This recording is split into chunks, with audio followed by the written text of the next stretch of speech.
Paul McGuire Grimes, KSTP, Minneapolis, St. Paul. Billy, I'm really excited to talk to you today. I've been a huge champion for the morning show since it began, and congrats again on the Emmy for the show as well. Thank you, Paul. I appreciate that, and thank you for the support for the show. Yeah, no, it's fantastic. I've loved season two. I love that it really handles all of these hot button, sensitive topics. And I'm really curious when people approach you on the street, how do they feel about Corey? Because I feel like he's kind of on the fence on whether we should approve of his tactics and his actions or not. I would say that is pretty much how people respond to me. Those that do, they half of them wants to slap me, half of them want to hug me, and it's usually just in one person. And I think that's the precise thing that Carrie wrote to, was this kind of inscrutable figure who uh, we can't really understand their motivations. And I think that actually points to a bigger, broader question about the way in which we're thinking about how we're restructuring our social, the power hierarchy. Is there really such a thing as good and bad in a way that's clear cut in every situation? Can we always understand people's motivations? Yes, we have criminal behavior for sure. That's one thing, but the aspect of canceling it's a different kind of question. And so when the writers, I think, are considering that, one of the things that one must imagine as a part of that conversation is somebody's motivations. And Mhm. so to introduce into this environment somebody whose motivations we don't understand makes them a very intoxicating figure, Right. Oh particularly yeah. when they start to gain power. Oh yeah. Yeah. So It's that's the response I usually get. it's good to watch you balance that as Corey. Now there are plenty of bombshells throughout the show. Like, are you the kind of actor that likes to know your character's arc throughout the whole season, or do you kind of take it episode by episode for that kind of weekly exploration of what he's going to do? I most definitely prefer the former, but have had to make close friends with the latter for this reason, for this show, for the following reason, which is they're interested in trying to hit a moving target. So Mhm. you can't be predictive about what's going to happen in 6 months these days. Things Right. change so rapidly. They have to have their, fingers on the pulse. And consequently, you have to wait until, 2 weeks before you're starting to shoot an episode, or a week, or the night before, to get an idea of what twists and turns your character is going to take. And that has forced me to build up some new muscle in accommodating those kinds of rapid fire decisions. But I have to say, I'm only one component of that. The people who are really putting together who Cory is, and who Alex and Bradley are the writers, the directors, the editors. So we have a whole support staff in place to help Mhm. accommodate my restlessness when it comes to not getting scripts 6 months in advance. Now, I'm thinking of like Daniel's character this season. He does something pretty unconventional because he wants opportunities. He wants to grow. Have you done anything unconventional to get a role that you really wanted? And did you actually get the role? I did buy a new suit and fly out to LA for this role. Right. So I suppose, for those who don't know me, buying a suit is a pretty unconventional move on my part. Uh, I can, I probably just got rid of some of my suits from the 90s only recently. I keep waiting for them to come back into style, but I think I've got another 10 years before they would, or maybe never, based on some of the suits that I bought. Oh my But God. I think that one thing you discover as an actor is there's no sort of plateau in the career of an actor where you can kind of glide gently in the updrafts of the atmosphere. The You have to keep grinding it out, and however lucky I am, for which I am immeasurably grateful to do this. There will be, following this, another downtime, another time when I have to fly out to Los Angeles to let people know I'm still acting Right. and would love a job. I'm certainly enjoying having this job at the Yeah. moment. fabulous work in this show. It really is a stunning watch. So thank you. It's been great Thank talking you. to you today. I appreciate that. Thanks a lot. Thank you. Paul McGuire Grimes, KSTP, Minneapolis, St. Paul. Juliana, it is really great talking to you today. We were big Good Wife fans in this house, so when they announced your casting in the morning show, I was very excited, and it's a fantastic character you've got. So congratulations. Thank you so much. Yeah, now the show has rich, complicated characters. Did you enjoy the first season and knew that you wanted to be a part of it, or did they approach you for it? Well, I enjoyed the first season, but I never imagined, it didn't even cross my mind that I could be in it. So when they did approach me for it, I was just thrilled. Are you kidding? And then when I saw who the character was, I mean, that was just, an embarrassment of riches because I love this character. I think she is a kick-ass, incredible woman who, comes into this show where the two female leads are at such opposing sides to one another and have so many agendas going on. And, in any other show, they would have brought in a man to upset that. Right. The fact that they brought in a woman, it just says everything about the show and the writers, and the producers. Like, it's like, oh, wow, thank you. And then the fact that my character she has no skeletons in her closet. She's got no agenda. She's at the top of her game professionally. She knows who she is personally. She doesn't care what people think about her. She's the one they call to come in and do the big interviews. So when she sits back, I feel like she was really the conduit for the audience to see these characters through a calm stage. My character is very calm. She doesn't care what anyone, she's like watching what's going on, and what's going on is cuckoo for Cocoa Puffs. Like, and I think for Bradley's character, who have been mentored, but not really by Alex, because Alex always has this other agenda going on, and it's all about Alex. It's never about Bradley. So when this sort of news icon comes into Bradley's life and she says just plainly, "You're really good. You're good at what you do, and I don't think they're using you right." It's like the heavens open up for Bradley, That's the biggest compliment she could ever get, because my character is like a Diane Sawyer to Bradley. Mm-hmm. So it was really fun for me to sit back and let them all squirm while she could remain this sort of pillar of calm. I love that in your own career, you have always fought for what you deserve and where you're at. What advice do you have for people out there that are like, they're maybe too afraid to ask what they deserve or afraid of those ramifications? Yeah, well, I think that's so there's two answers to that. My gut answer to that would be stand up for what you believe in and what you deserve and take nothing less. Right? Mm-hmm. Know your worth and say it out loud. But the other side of that, and I'm very aware of this because I was in these shoes a long time ago, is that some people don't have the resources to say no and stand up for what they need. Some people are depending on the next paycheck just to pay their rent. That's when I talk to people who are in my position, who can actually help lead the way for other women not to have to stand up for what they know their worth, but just to get paid it to begin with, so it doesn't have to be a stupid conversation or to be shown in that light. Because, I heard Julia Louis-Dreyfus once talk about this too. It's like, if it's not her and me and Reese and Jen and all these women who got so lucky in our careers in television, over and over and over again, then who's going to do it? Mm-hmm. And so I think it's important for people who are lucky enough to be in my position to speak out. I love that. Juliana, that is amazing. Thank you for the time today. I wish I could keep talking to you. Congrats on the morning show. It's a fantastic season. I can't Thank you so much. Yeah, take care. Take Paul care. McGuire Grimes, KSTP, Minneapolis, St. Paul. Hassan, it is really great talking to you today. I really love the morning show, and I'm so glad that you are part of this season, so congrats on that. Thank you. Yeah, now the show is full of just rich and complicated characters. Did you seek out joining this really great cast, or did they approach you about it?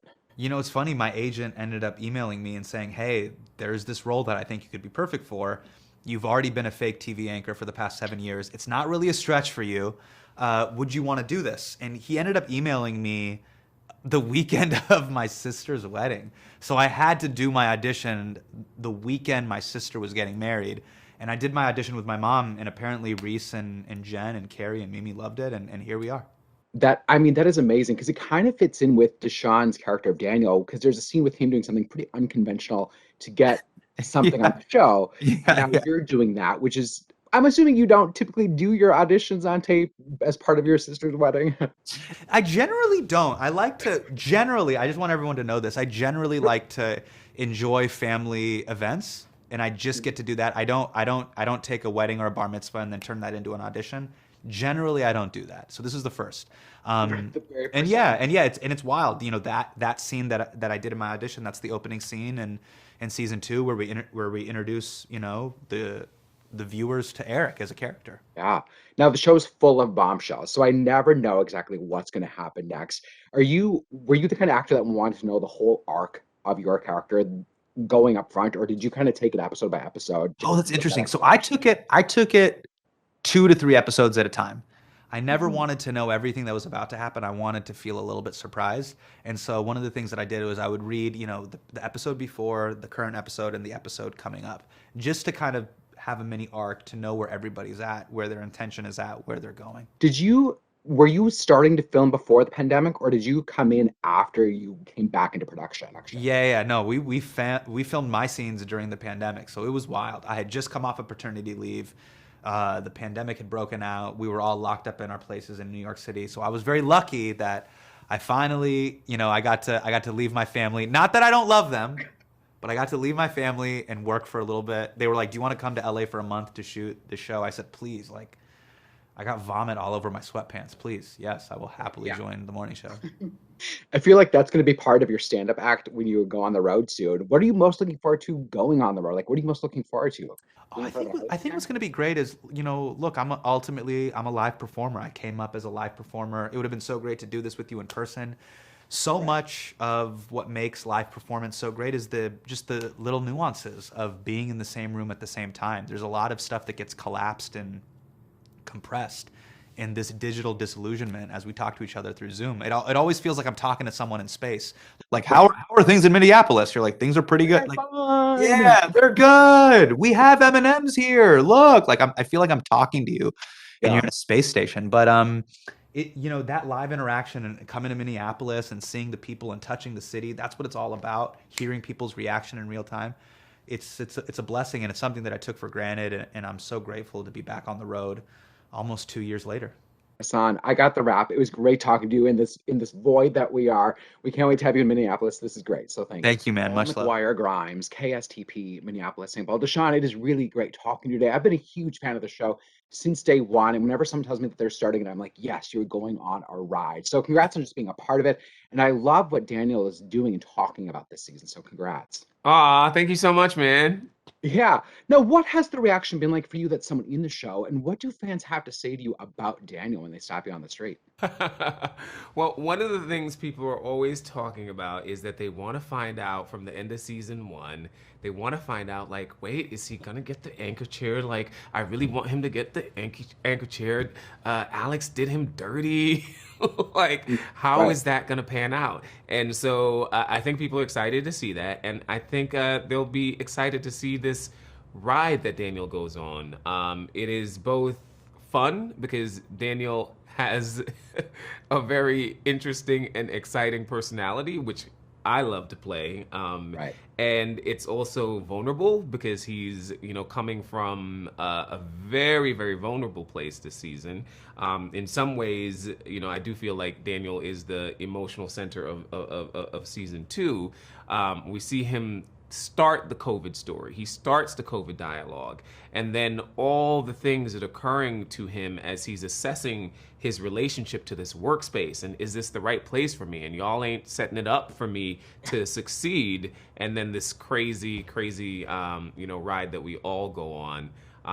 So there's lots to look forward to. Now, you've said that working on this season specifically has been therapeutic for you. What has come from that at dealing with the storylines with the pandemic and some other things? How has that changed you? Yeah, well, during the pandemic, and we describe it sometimes that there were multiple pandemics. There was the COVID pandemic, and there was the pandemic of racial injustice. When from one day to the next, you turn on the television and you see how Black and brown communities are being impacted by racial injustice, how Black and brown communities are being impacted by COVID.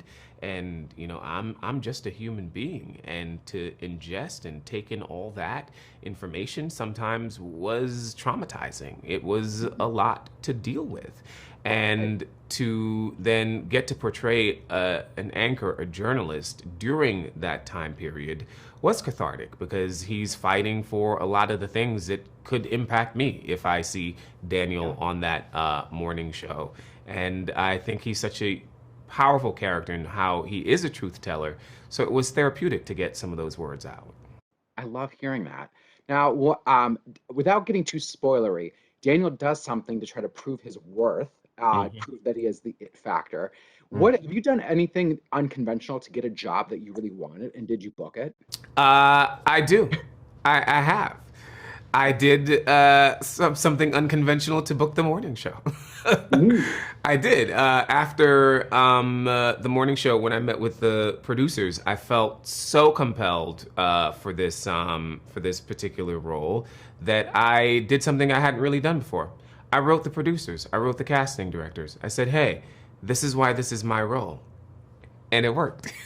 Yeah, that's amazing. Like, I think we forget about that old idea of just emailing someone or thanking someone or saying, "This is why I am your person. Like, trust me with Yeah, this." yeah. I added that additional advocacy. So Yeah, you now they told me that I had it before I sent the letter, but maybe they were just saying Right. that. Deshaun, I got the rap signal. I wish I could keep talking to you. I've loved this season so far, and I'm so excited for people to watch it and just take it all in. Oh, thank you, man. It was great meeting You're you. welcome. Yeah, you too. Take Paul McGuire Grimes, KSTP, Minneapolis, St. Paul. Mark, it is really great talking to you today. I've been a big fan of the morning show since day one. And whenever someone tells me that they're watching it, I just get so excited for the ride that they're on.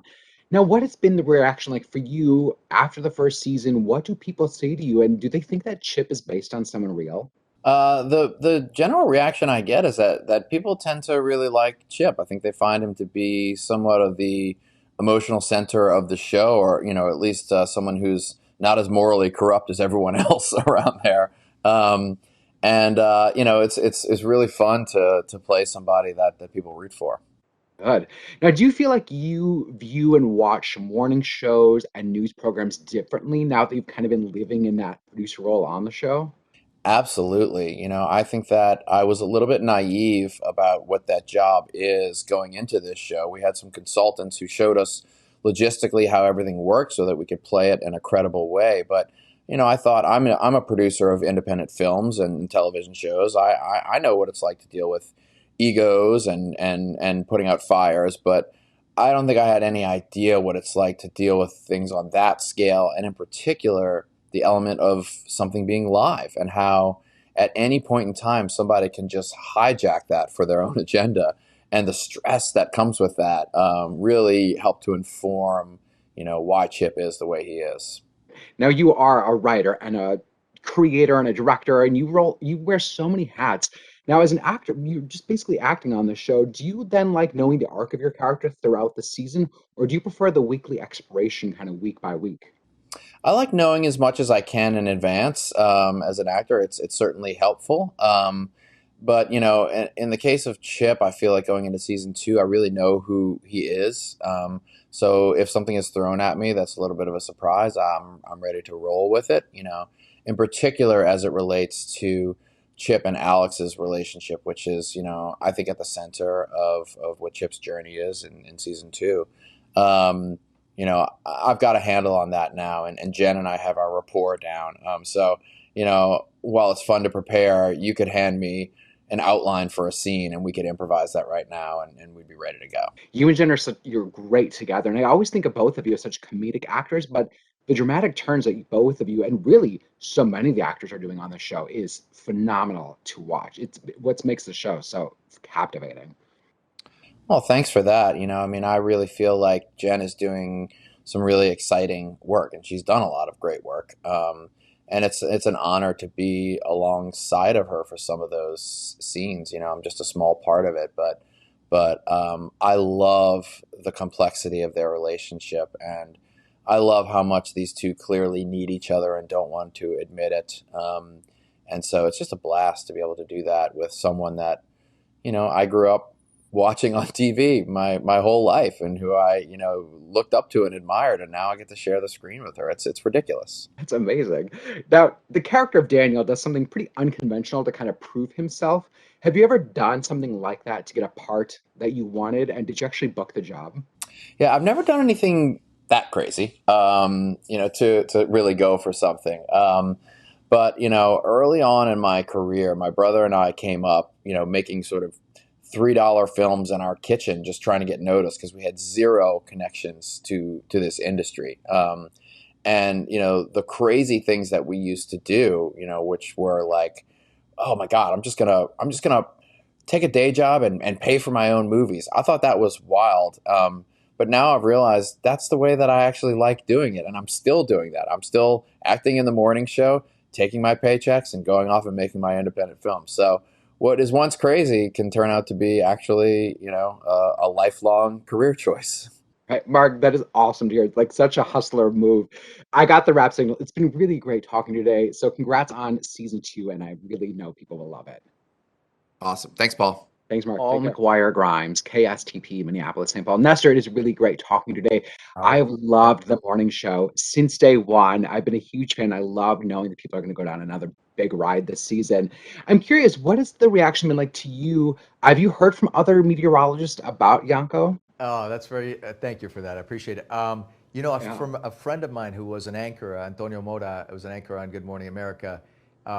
He did tell me that, I think with the El Nino, I had to give a speech on El Nino at the end of season 1, and that one of his friends who is a meteorologist reached out and said, yeah, that was pretty good. That was pretty good. So I feel like if as long as I'm representing in some fashion and I'm not embarrassing all meteorologists, I feel like I'm doing my part. I'm Glad trying. you got that validation from a real meteorologist, because it is key. Like, it's a science. Oh no! Listen, those guys. I'm so impressed. It is such a tough job, and I got to see firsthand. I don't know if you know Fritz Coleman. He was a weatherman here for many years in Los Angeles, and he was so kind enough to let me interview him. And then he invited me to KNBC, where I watched him work, and it's extraordinary what weathercasters do, what meteorologists do. First of all, nowadays you pretty much have to have a degree in meteorology to do the weather. It's so competitive. And so they're incredibly bright people, but also they have to be flexible, because you're an accordion of time, as Fritz described it to me. You're constantly being told, okay, you have 20 seconds now to do your whole thing, or it's a minute 30, and you have to adjust. I love hearing that research. Whenever actors talk about the research and like just what they learn as part of the process, is just fascinating to me. I love that the show covers such hot button issues, and we see that again here. Your character certainly deals with that at one point, which we don't need to give away. But has that changed how you view or have conversations about these things in real life? I can touch on that a little bit. I mean, I know, we do deal with the issue of cancel culture. Certainly, my character does, and what I love about the writers, I don't know if it's changed my perspective on it, because I'm just happy that the show has done this, and the writers, namely Carrie Aaron, our creator, embraces different points of view, and tries not to judge it, the point of view, not necessarily condone it, but certainly not give it short shrift, really give it its due, so that people can make up their minds, as opposed to the writer having to manipulate the minds. And so I love that. I love that about her writing, that you get a different point of view, and she did it so bravely with the issue of Me Too in the first season, which sparked a lot of controversy. I mean, there was a lot of people who were angry that certain characters were allowed to explain why they did certain things, as if to say that it's condoning their behavior, which it isn't. But it is a way of saying, listen, let's just hear the different points of view to understand them, not necessarily to condone them. Yeah, the writing is so sharp on the show, especially with those types of counter arguments. Now, my husband and I were big fans of Bates Motel. Are you the kind of actor that likes knowing the whole arc of your character in a season, or do you kind of go week by week, episode by episode? Again, Carrie Aaron, a brilliant writer, wrote Bates Motel, and so I was lucky enough I've gotten to work with her twice now, and Do I like to know the end? It's interesting. Typically you kind of know, you have a sense of a trajectory of a character. With Bates, I had a sense that they were going to pair me up with Norma, so I did know the long play. So that was helpful in the sense that I could play against it, so that it gave my character and her character a bigger arc, and that was fun to do. With Lost, it was completely opposite. With Lost, I didn't know week to week what my character was going to do. And that was a great exercise as an actor because it kept you honest. It kept you in the moment and present. And really, you had to rely on the director of that episode to guide you emotionally, even though they may not know exactly where your character's going. They knew at least emotionally where you were. So I like both. I mean, I like knowing so you can, but I also love the challenge of kind of like really not knowing anything. Yeah. Nestor, this has been awesome. I got the rap signal. Thank you so much. The Dark Thank you Knight, so much. I also appreciate it. masterpiece. So thank you. You're very kind. Thank you so much. Yeah, I appreciate thank it. you. Cheers. Paul McGuire Grimes, KSTP, Minneapolis, St. Paul. Mimi, it is really great talking to you today. I've been a big fan and champion of the morning show since day one.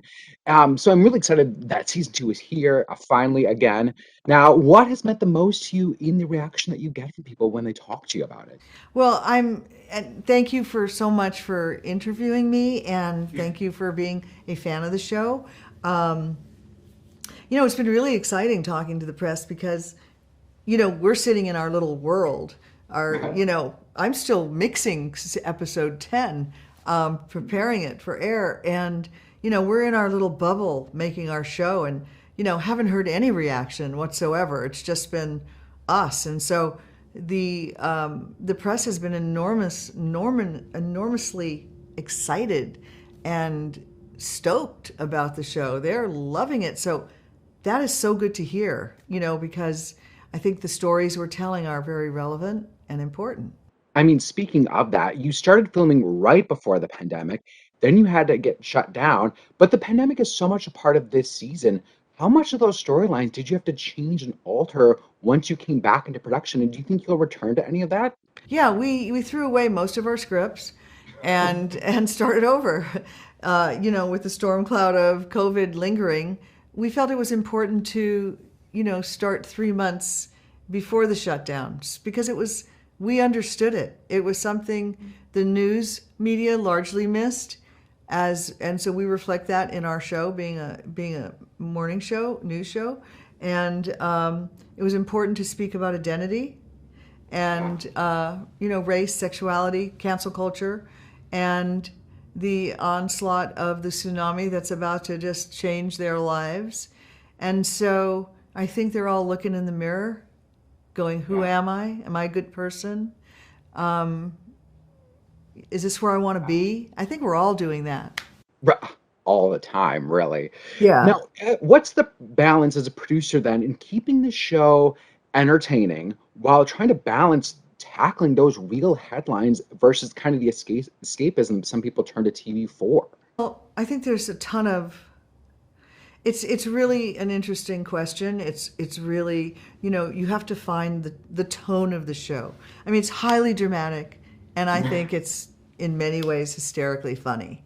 Right. And I think that's that, we have these brilliant actors who can, play these heavily dramatic scenes and find the humor in them, so that you're in this very heavy emotional scene at the same time you're laughing your ass off. You're laughing the cat fight in episode 2 between, Reese and Jen in the hallway is I think one of the funniest scenes ever. I was just laughing, Well, and Deshaun gets a great moment in episode. I mean, he's so good, but what he does in I think it's episode 4, is one of my favorite moments of the show. But we get like some of the best work from Reese and Jen and Steve, people you associate comedy with, just giving these great dramatic performances. That's what I love what you guys have done with this show. I got the rap signal.